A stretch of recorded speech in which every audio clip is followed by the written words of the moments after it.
अध्याय 15। अज्ञात का भय। स्वामी नदी के किनारे बैठे हुए गहरे विचारों में खोए हुए थे। प्रकृति की शांत गुनगुनाहट ने उन्हें घेर लिया। पिछले कुछ दिन उनके लिए एक परिवर्तनकारी यात्रा रहे थे, जो शिव की गहन शिक्षाओं और अंतर्दृष्टि से भरे हुए थे।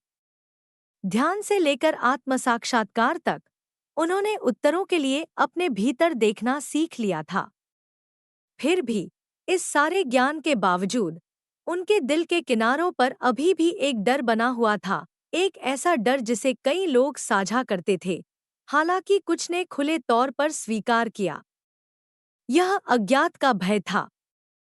स्वामी को अपनी आध्यात्मिक प्रकृति की समझ तो बढ़ गई थी, लेकिन एक सवाल अभी भी उन्हें परेशान कर रहा था, इसके परे क्या है?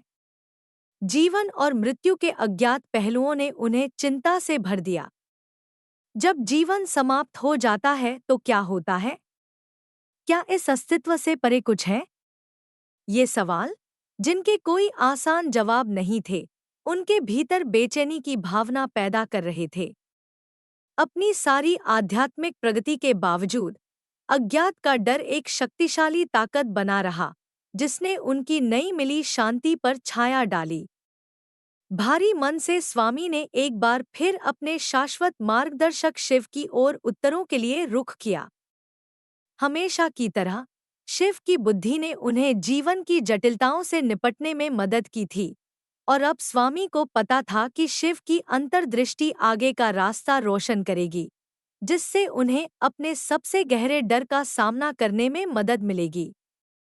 स्वामी ने धीमे स्वर में, लगभग झिझकते हुए कहा, महादेव, उन्होंने शुरू किया, मैंने आपसे स्वयं की प्रकृति, ध्यान के बारे में और हमारे भीतर दिव्य उपस्थिति के बारे में बहुत कुछ सीखा है।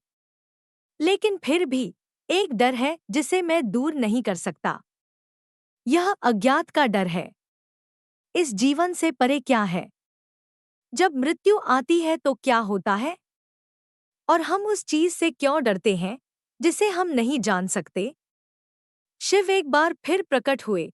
उनकी उपस्थिति हमेशा की तरह शांत और आश्वस्त करने वाली थी।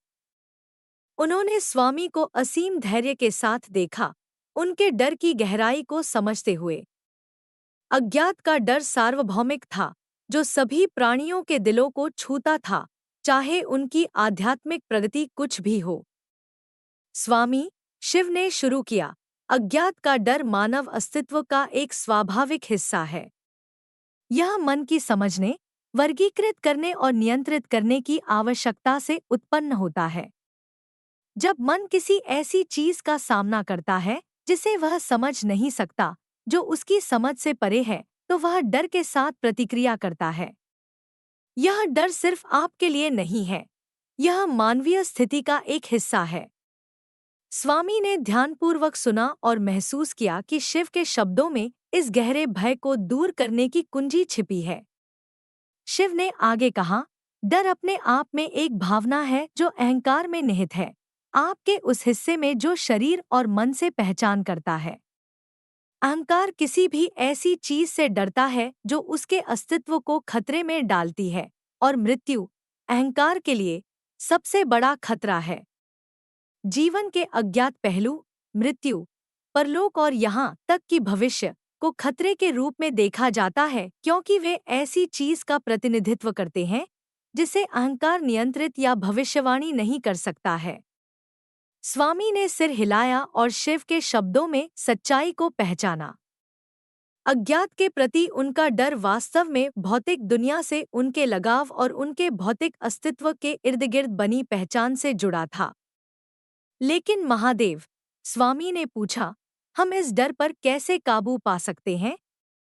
अगर अज्ञात ऐसी चीज है जिसे हम टाल नहीं सकते या नियंत्रित नहीं कर सकते, तो हम डर से अभिभूत हुए बिना उसका सामना कैसे कर सकते हैं? शिव का भाव नरम हो गया और वह इतनी कोमलता से बोलने लगे कि ऐसा लगा कि स्वामी के हृदय की गहराई को छू लिया है। स्वामी, डर पर काबू पाने की कुंजी उससे लड़ना या उससे बचना नहीं है, बल्कि उसे स्वीकार करके और समर्पण करके उसका सामना करना है। डर तब पैदा होता है जब मन उस चीज का विरोध करता है जिसे वह समझ नहीं सकता। लेकिन जब आप अज्ञात के सामने समर्पण कर देते हैं, जब आप स्वीकार करते हैं कि मन की समझ से परे रहस्य है, तो आप खुद को डर की पकड़ से मुक्त कर लेते हैं। स्वामी ने गहरी सांस ली। शिव के शब्दों से उसे राहत की अनुभूति हुई। अज्ञात के प्रति समर्पण करना सरल और गहरा दोनों लग रहा था। फिर भी यह चुनौतीपूर्ण भी लग रहा था। वह जो समझ नहीं पा रहा था, उसे वह वास्तव में कैसे अपना सकता था? वह निश्चितता की अपनी जरूरत को कैसे छोड़ सकता था? महादेव, स्वामी ने कहा, मैं अज्ञात के सामने कैसे समर्पण करूं? मैं उस चीज को कैसे अपनाऊं जिसे मैं देख या समझ नहीं सकता? शिव मुस्कुराए, स्वामी के सवाल की गहराई को समझते हुए। उन्होंने समझाया, समर्पण का मतलब हार मान लेना या खुद को भाग्य के भरोसे छोड़ देना नहीं है।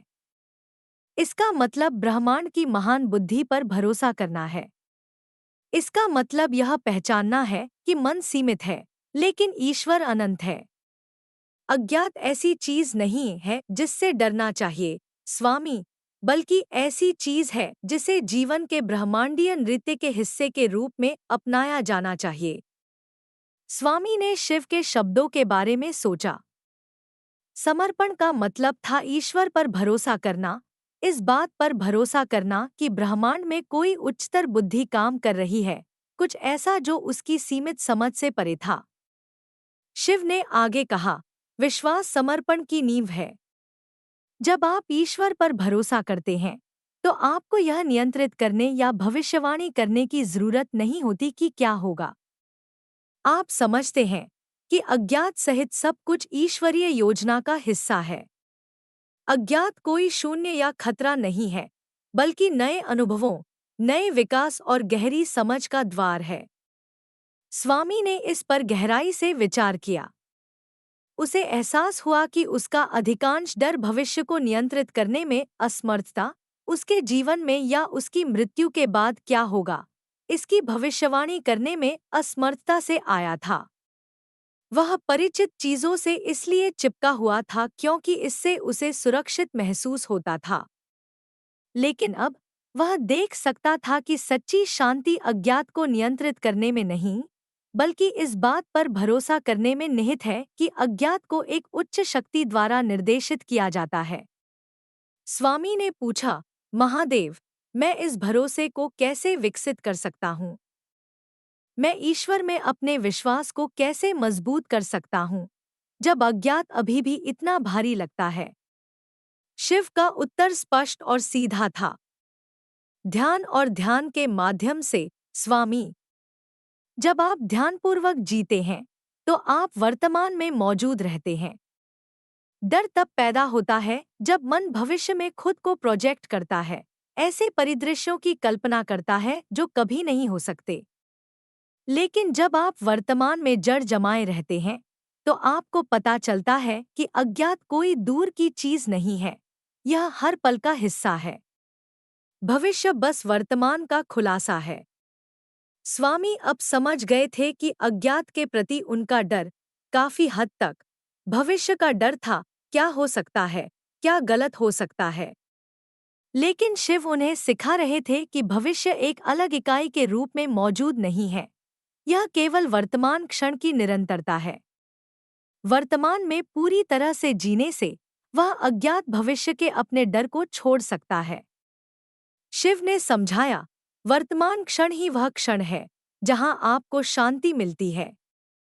वर्तमान में ही आप ईश्वर से जुड़ते हैं, उस शाश्वत चेतना से जो सभी चीजों में प्रवाहित होती है। जब आप वर्तमान में जीते हैं, तो आपको एहसास होता है कि अज्ञात ऐसी चीज नहीं है जिससे डरना चाहिए, बल्कि उसे अनुभव करना चाहिए। हर पल नया है, हर पल अज्ञात है, और फिर भी हर पल ईश्वर का हिस्सा है। स्वामी ने एक पल के लिए अपनी आंखें बंद कर लीं। गहरी सांस लेते हुए उन्होंने शिव के शब्दों को अपने अंदर समाहित होने दिया। वे इस शिक्षा की सच्चाई को महसूस कर सकते थे। अज्ञात कोई दूर का खतरा नहीं था, यह जीवन का ही हिस्सा था, अस्तित्व के निरंतर बदलते प्रवाह का हिस्सा था। सचेत रूप से जीने से वे हर पल अज्ञात को गले लगा सकते थे, उससे डरने के बजाय।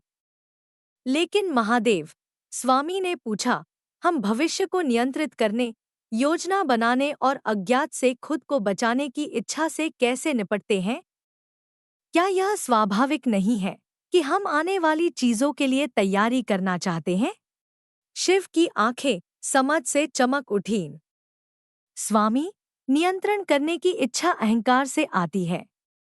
अहंकार का मानना है कि भविष्य को नियंत्रित करके वह खुद को नुकसान से बचा सकता है। लेकिन सच में नियंत्रण एक भ्रम है। चाहे आप कितनी भी योजना बना लें या तैयारी कर लें, भविष्य हमेशा अज्ञात रहता है। जीवन अप्रत्याशित है और इसे नियंत्रित करने की कोशिश करने से केवल निराशा और पीड़ा ही होती है। स्वामी ने सिर हिलाया, यह महसूस करते हुए कि वह कितनी बार इस जाल में फंस चुका है।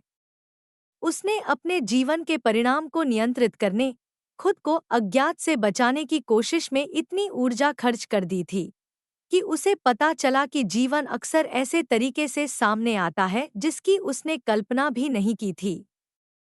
स्वामी ने कहा, महादेव, हम नियंत्रण की इस आवश्यकता को कैसे छोड़ सकते हैं? अनिश्चितता के सामने हम शांति कैसे पा सकते हैं? शिव की मुस्कान करुणा से भरी हुई थी।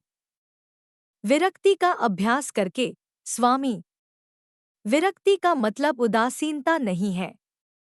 इसका मतलब है यह पहचानना कि आप परिणाम के नियंत्रण में नहीं हैं, लेकिन आप नियंत्रित कर सकते हैं कि आप प्रत्येक क्षण पर कैसे प्रतिक्रिया करते हैं। जब आप परिणाम से अलग हो जाते हैं, तो आप खुद को अज्ञात के डर से मुक्त कर लेते हैं। आप स्वीकार करते हैं कि जीवन वैसे ही आगे बढ़ेगा जैसा कि इसका उद्देश्य है, और आप भरोसा करते हैं कि ईश्वर हर कदम पर आपका मार्गदर्शन कर रहा है। स्वामी चुपचाप बैठे रहे और शिव के शब्दों पर विचार करते रहे। समर्पण, भरोसा, वैराग्य, ये केवल अवधारणाएं नहीं थी, ये अभ्यास थे जो उन्हें सच्ची शांति की ओर ले जा सकते थे। अज्ञात, जो कभी इतना भयावह लगता था, अब जीवन की यात्रा का एक स्वाभाविक हिस्सा प्रतीत हुआ, जिसे डरने के बजाय गले लगाया जाना चाहिए। महादेव, स्वामी ने कहा, अब मैं समझ गया हूं कि समर्पण ही भय पर विजय पाने की कुंजी है। लेकिन मैं पूर्ण समर्पण कैसे कर सकता हूं? मैं भविष्य, अपनी इच्छाओं और भय के प्रति अपने लगाव को कैसे छोड़ सकता हूं? शिव की नजर असीम ज्ञान से भरी हुई थी। समर्पण, स्वामी, एक अभ्यास है। यह ऐसी चीज है जिसे आपको हर दिन, हर पल विकसित करना चाहिए। आप अपने डर, अपनी इच्छाओं और नियंत्रण की जरूरत को स्वीकार करके शुरू करते हैं। फिर सचेतनता के साथ आप उन्हें जाने देते हैं, इस बात पर भरोसा करते हुए कि ईश्वर आपका मार्गदर्शन कर रहा है। हर बार जब आपको डर महसूस हो, तो खुद को याद दिलाएं कि आप अकेले नहीं हैं। ईश्वर हमेशा आपके साथ है, यहाँ तक कि अज्ञात में भी। स्वामी को अपने ऊपर गहरी शांति का एहसास हुआ। पहली बार उन्हें समझ में आया कि अज्ञात ऐसी चीज नहीं है जिससे डरना चाहिए, बल्कि उसे भरोसे और समर्पण के साथ अपनाना चाहिए। अज्ञात नई वृद्धि, नए अनुभवों और ईश्वर के साथ गहरे संबंध का द्वार था। अपने हृदय में कृतज्ञता के साथ स्वामी ने शिव को प्रणाम किया। महादेव, आपका धन्यवाद, उन्होंने धीरे से कहा। अब मैं देख रहा हूं कि अज्ञात मेरा दुश्मन नहीं है। यह जीवन की यात्रा का एक हिस्सा है, और आपके मार्गदर्शन से मैं साहस और शांति के साथ इसका सामना कर सकता हूं।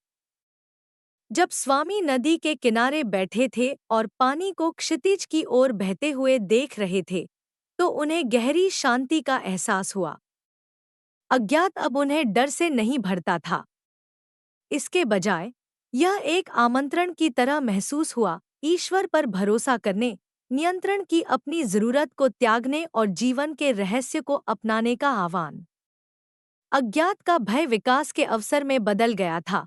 यह याद दिलाता था कि जीवन को नियंत्रित नहीं किया जाना चाहिए, बल्कि प्रत्येक क्षण को पूरी तरह से जीना चाहिए। और जैसे ही सूरज क्षितिज के नीचे डूबा, दुनिया पर अपनी सुनहरी रोशनी बिखेरते हुए, स्वामी ने अपनी आंखें बंद कर ली और एक बार फिर ध्यान में चले गए। इस बार उन्होंने अपने डर से बचने के लिए नहीं, बल्कि उन्हें आत्मसमर्पण करने के लिए ध्यान किया, इस विश्वास के साथ कि ईश्वर हमेशा और हमेशा के लिए अज्ञात के माध्यम से उनका मार्गदर्शन करेंगे। जीवन की यात्रा अज्ञात की यात्रा थी, आस्था, विश्वास और समर्पण की यात्रा। और शिव के साथ, स्वामी को पता था कि वह आगे आने वाली किसी भी चुनौती का साहस और शांति के साथ सामना कर सकते हैं।